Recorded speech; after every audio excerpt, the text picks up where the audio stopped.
First result x raise to n minus a raise to n चा तो result सोडून बाकी प्रत्येक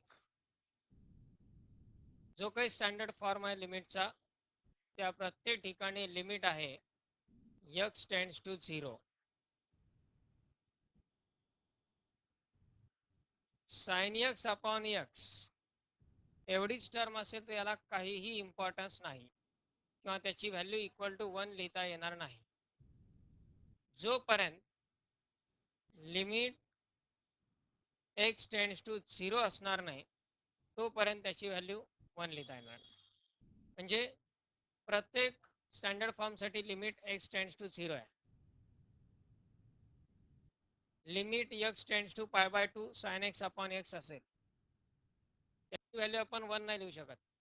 स्टँडर्ड फॉर्म्युलाचं मिनिंग आपण काय पाहिलं, जी टर्म साईनच्या समोर आहे तीच टर्म डिनॉमिनेटरला पाहिजे. पण यात आणखी एक पॉईंट महत्त्वाचा आहे, त्याच टर्मचं लिमिट टेंड्स टू 0 पाहिजे. जी टर्म साईनच्या समोर आहे तो आहे x टेंड्स टू 0 असेल तरच आपण या लिमिटची व्हॅल्यू इक्वल टू 1 लिहू शकतो. पण हा जो क्वेश्चन आपल्या समोर आहे यात x टेंड्स टू 0 ऐवजी x टेंड्स टू a दिलेला आहे.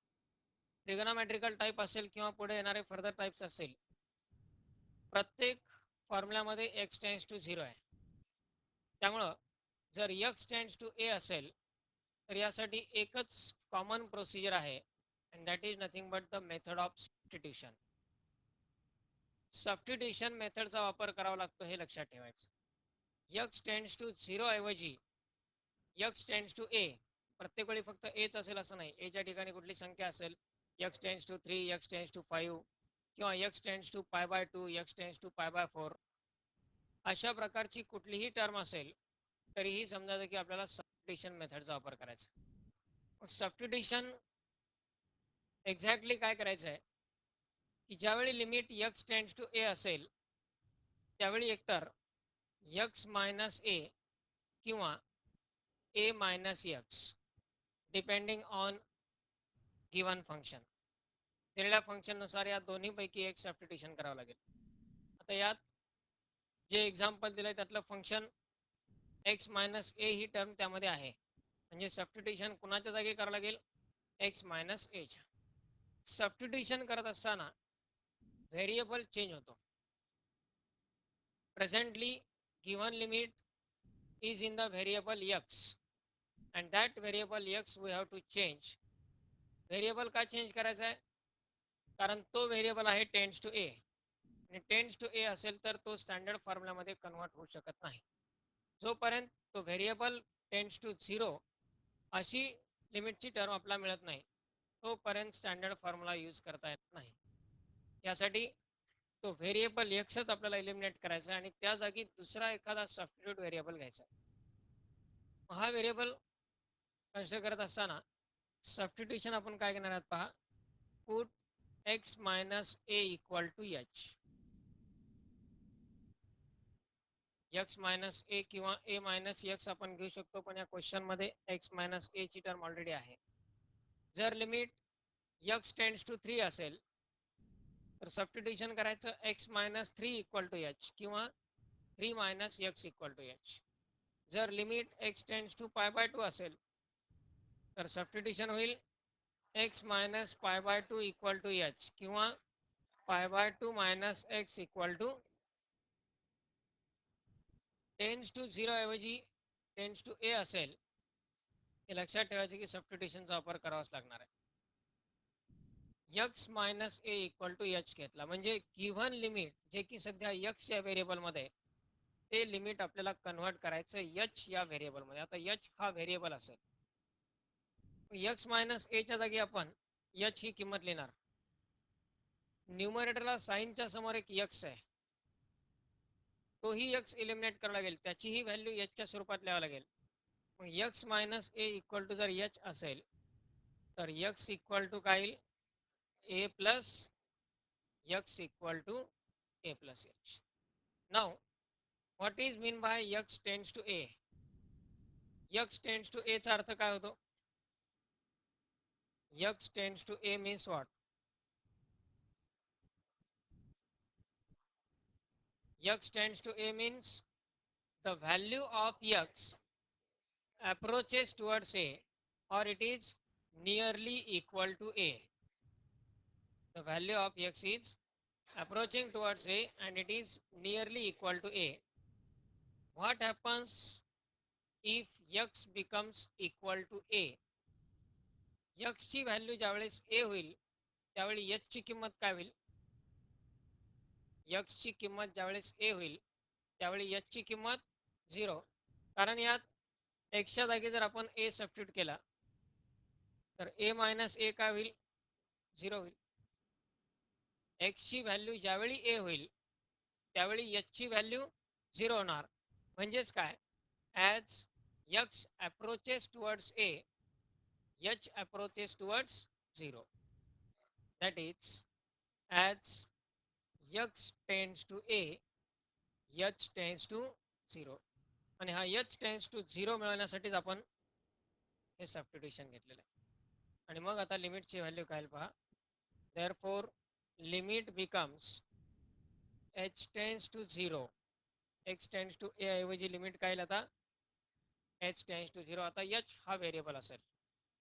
साइन x च्या जागी a प्लस h, x च्या जागी व्हॅल्यू होईल a plus h, minus sine a upon x minus a म्हणजेच डिनॉमिनेटरला h. Now here to evaluate this limit, आता लिमिट h टेन्स टू 0 आलेला आहे. हे लिमिट आपल्याला आता सॉल्व करायचं. For this one we can use the result sine c minus sine t या स्वरूपात ती टर्म आहे. काय असतो sine c minus sine t? Result पहा, 2 cos c plus d upon 2 into sine c minus d upon, that is the result for sin c minus sin d. So limit becomes h tends to 0 sin c minus sin d, c म्हणजे a plus h, d म्हणजे a. Formula use केला तर काय येईल? 2 cos a plus h plus a upon 2 into sin a plus h minus a upon 2 divided by denominator is h. 2 cos c plus d म्हणजे a plus h plus a upon 2 and c minus d a plus h minus a upon, and this plus a minus a gets cancelled, equal to limit h tends to 0 2 cos a plus a is 2a plus h upon 2 into sin h upon 2 divided by h.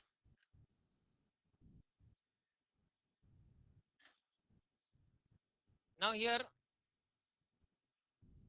h tends to 0, h ची value जर 0 आपण पहिल्या कॉसच्या टर्ममध्ये substitute केली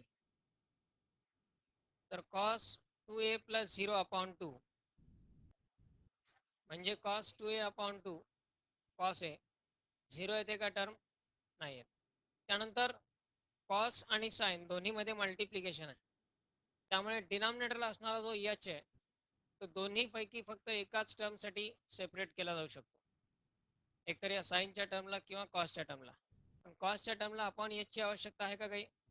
नाही, म्हणजे तो h आपण साइन h बाय 2 या टर्मला डिनॉमिनेटरला ठेवू शकतो. यात फक्त काय करायचं आता नेक्स्ट स्टेपला, कॉसचं limit separate, that is equal to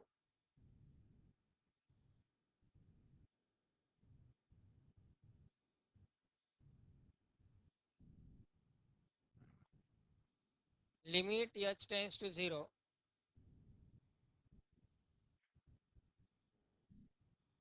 तो 2 कॉन्स्टंट आपण आउटसाइड ठेवू शकतो. किंवा तो कॉसला मल्टिप्लाय ठेवू शकतो किंवा पुढे साईनला पण मल्टिप्लाय ठेवता येईल. तो मल्टिप्लाय ठेवायचा साईनला.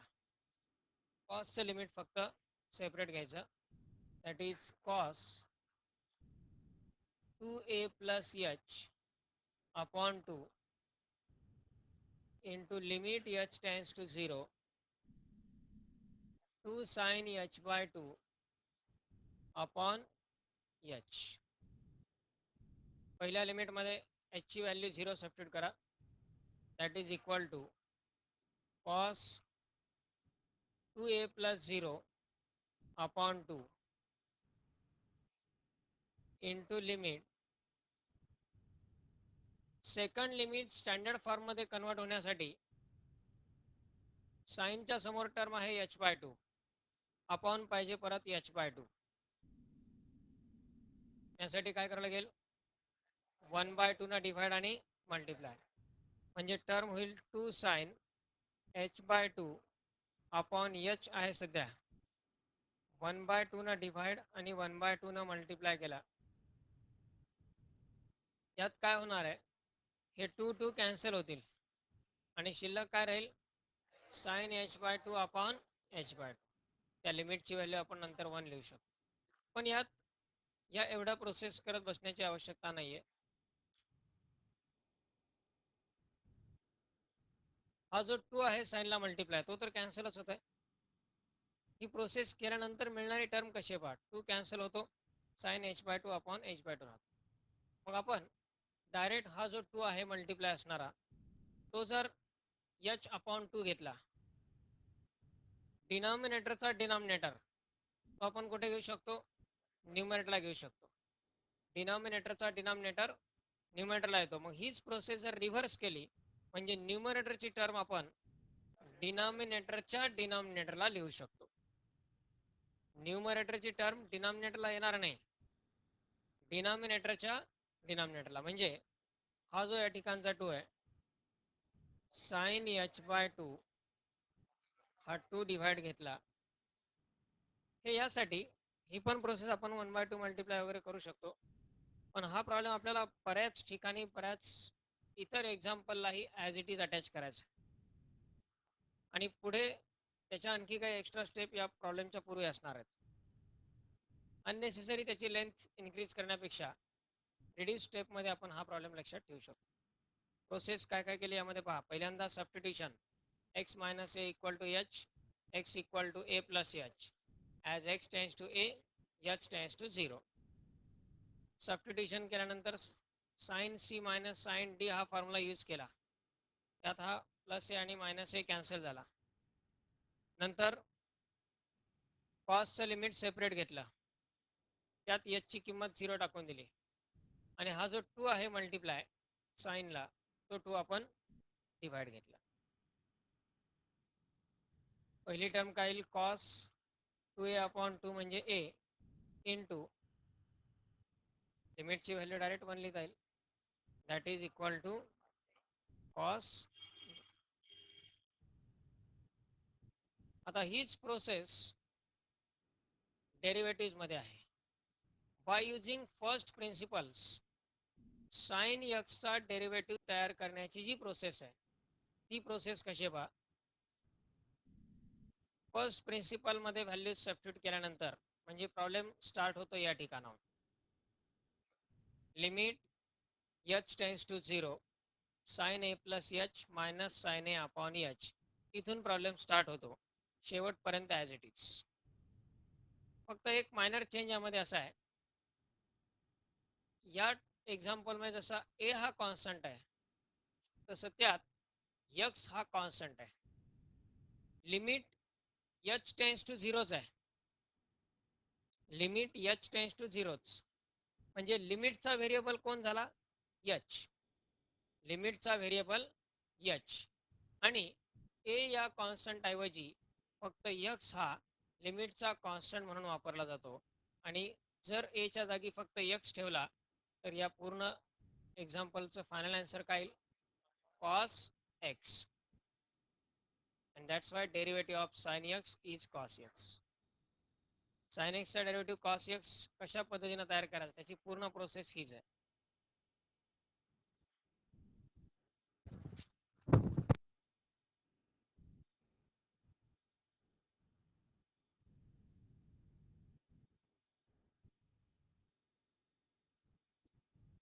limit x tends to a cos x minus cos a upon x minus a. Substitution x minus a equal to h. Therefore, x equal to a plus h as x tends to a, h tends to 0. हा part same राहील आता प्रत्येक एक्झाम्पलसाठी या ग्रुपमधल्या. x minus a equal to h. Therefore, x equal to a plus h. As x tends to a, h tends to 0. So this limit becomes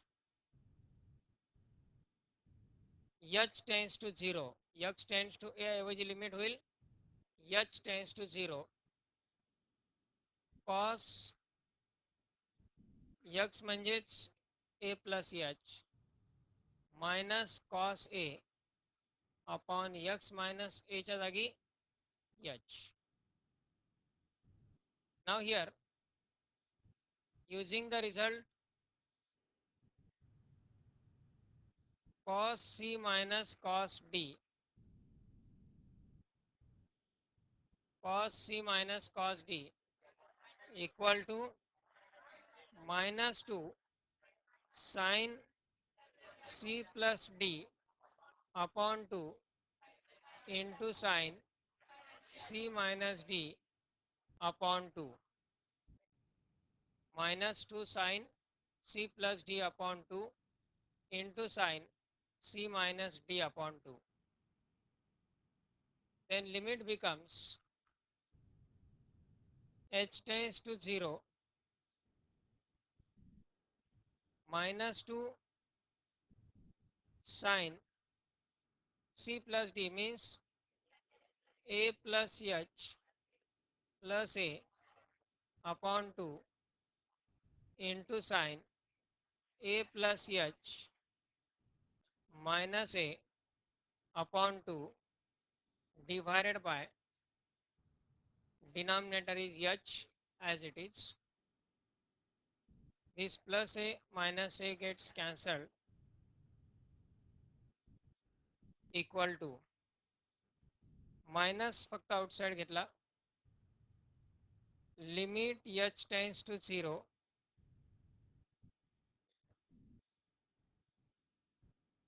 limit h tends to 0 sin a plus a 2a plus h upon 2 into sin h upon 2 divided by denominator h as it is.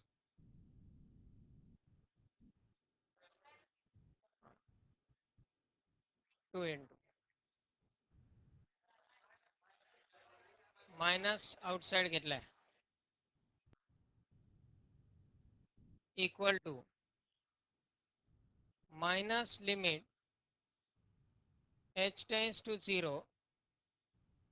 sin 2a plus h upon 2 into limit h tends to 0 2 sin h by 2 2 into sin h by 2 divided by h.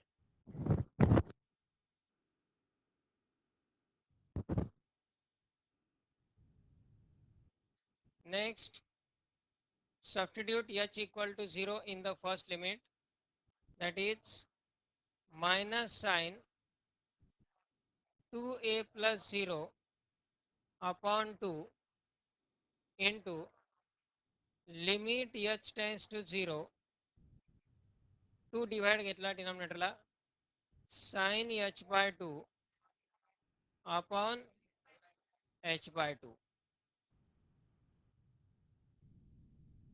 First term will be minus sin a to cancel, and second limit ची value that is equal to